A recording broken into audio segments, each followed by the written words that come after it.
so I want to get the motor and trans in the car. But in order to do that, I had to get the old clamshells off of the cross member. So, yeah, that's right. B&M merch soon going to be dropping, so keep your eyes out. Anyways, had to get them off the cross member to put the swap mounts on. And man alive, a little bit of fighting to get there, but we're getting there. So I got the old clamshells off. I've got the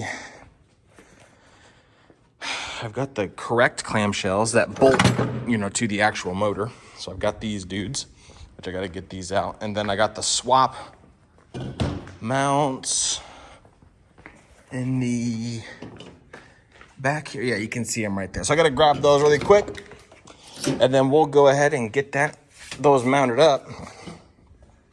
And then we can get the motor and the trans back in the car. And if you don't recall, so the motor and trans currently that we're going to be putting in this car, it's just going to be a 6-liter. For right now, I think I might just leave it NA. Just for the time being, at least that's my plan. If things change and I want to do a turbo or something like that. Oh my goodness. You always forget how heavy these hatches are. Anyways.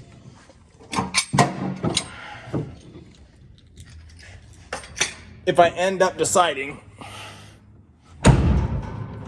man, just these hatches are heavy. Anyways, I end up deciding I want to switch it up and do, maybe a single turbo or twins or something. We'll deal with that later on. Right now, my main concern is just I want to get the motor in the car, and then that'll help me to motivate myself to get other stuff done. So we're gonna go ahead and do that. I'm getting the clamshells out now, which these are the clamshells that bolt to the motor. I've got these and I've got solid motor mounts. So we might mess around and see what we can get ourselves into. But what's nice about this car is I can pull the front bumper off. It gives me tons of room. We're gonna go ahead and do that now.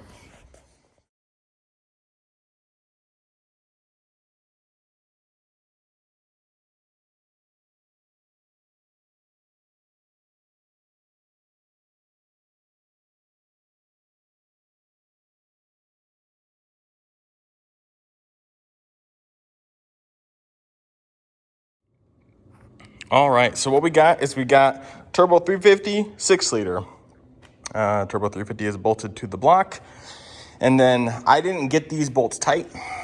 I just wanted to get them in here loosely because once I get the motor and trans in there, and I get the trans bolted up and I get the motor mounts in place with the bolts and all that stuff, then I will worry about getting those snugged down. But I'm really just doing this for mock-up just to make sure that this stuff all kind of fits. So here we go. We're gonna go ahead, get this thing up in the air. Once I get it up, I'm trying to decide, I'll probably just do the solid mounts, which are right there.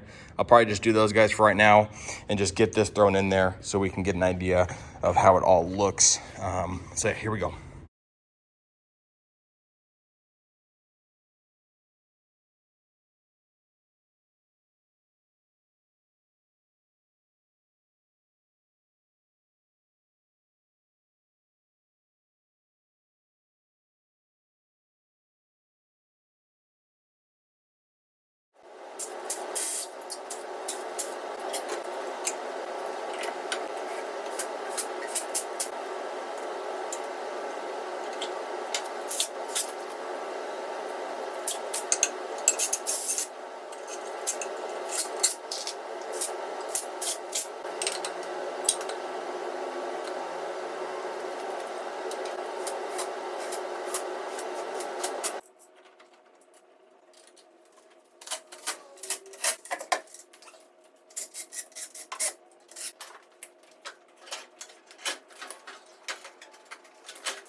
All right, so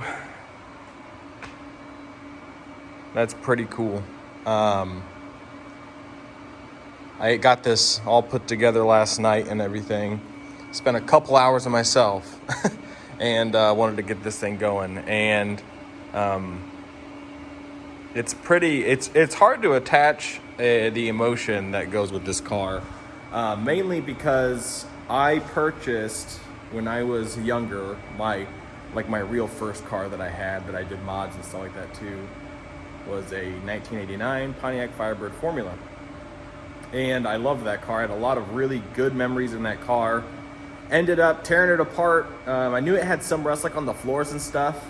And once I started getting it all blown apart, I just found more and more and more. And then it got to a point where it was like, well, let's just see if I can find a shell. So I stripped that car down. Anyways, ended up scrapping it and moving on. And ultimately, that's why I got into the 4th gens. A little more prevalent and easier to find in rust-free, or at least in really good condition. And so that's why I have one. Been looking for years for a 3rd gen. I had been. I would kind of keep my eye peeled, and if I saw one, they were usually really expensive. This one popped up not too long ago, and it was reasonably priced, but I just didn't have the means to do it, and so I held off, and then it sold. And then the ad went back up, and so I went and picked it up. And so I was actually in the process of LS swapping my 89 and had the motor and everything. I got fit up and everything. It kind of got to this point, and then it never went any further. Ended up partnered out and selling stuff, and yeah, so there's a certain emotion tied to this car. So just seeing, the engine in the car is pretty cool. It's got me pretty excited. Granted, the car is just a shell. It's not a whole lot. It's got suspension, all that stuff. It's got brake lines. It's got a fuel tank. I've got all the interior pieces, for it. It's a project, and it's a hard top. It's rust-free. There's no rust on this car, and I'm really excited to get and to have the motor in the car. Turbo 350 slid right in. I know the 350 isn't the optimal transmission, but for now, it'll do. It's just, the plan is just to keep it NA. Let's just get it running.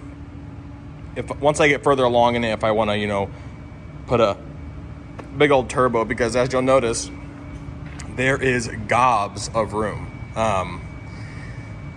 Just tons of room. I mean, I could do a laid down radiator and have a huge turbo right in the center or something, but just tons of room on this thing. Excited to get this thing going. Got some stuff I need to do to that car. We're wrapping up my brother's car. Tons of cool stuff. And I wish I would have gotten more video of my brother's car, but it is what it is. We just were working on it when we could. And so, yeah, figured I'd give you guys an update video. 91 Pontiac Firebird Formula has a mock-up motor. It's the actual lower end that's going to be in the car, and the trans is the actual trans that will be in the car. But other than that, we'll end up doing a can and stuff like that, long tube headers. But pretty sweet. If you liked the video, like and subscribe. If you just want to stick around, hang out, watch, I understand that too. You do you. I'll talk to you guys later. Have a good one, and be safe.